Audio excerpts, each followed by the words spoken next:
জিয়াউর রহমানের আদর্শে এই দলকে বিন্দু মাত্র পিছু হটতে দেয় না, পিছু হটাতে পারে না।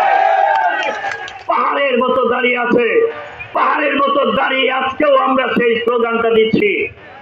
আজকের এই মঞ্চ থেকে আমি কৃষক দলের ভাইদের সমাবেশ থেকে বলতে চাই, গত কয়েকদিন আগে একটা সমাবেশ হয়েছে কিশোরগঞ্জে।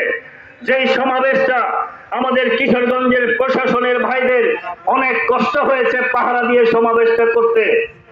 আমি সেই বাচ্চা ছেলেরা জুলাইয়ের আন্দোলনের নেতৃত্বে ছিলেন, আমি তাদেরকে সাধুবাদ জানাই।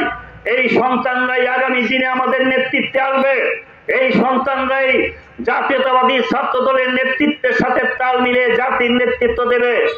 কিন্তু আমি খুব কষ্ট পেয়েছি।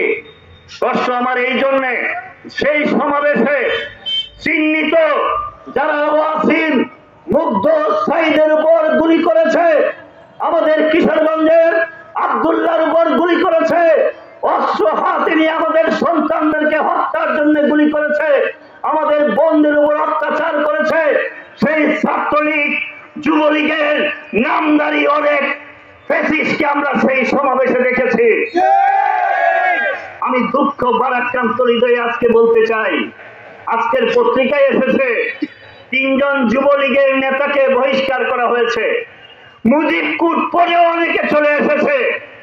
আমি সেই বৈষম্যের নেতাদেরকে বলতে চাই, জাতীয় নাগরিক পার্টিকে বলতে চাই, 1 বছর এখনো পেরোই নাই, 1 বছর শেষ হয় নাই।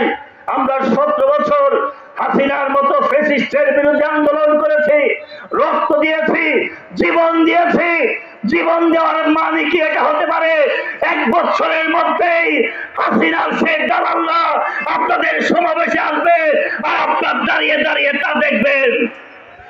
সেটা আর যাই হোক, বিএনপি বেঁচে থাকতে, শহীদ জিয়াউর রহমানের সন্তানরা বেঁচে থাকতে আমরা সেটা দিতে পারি না।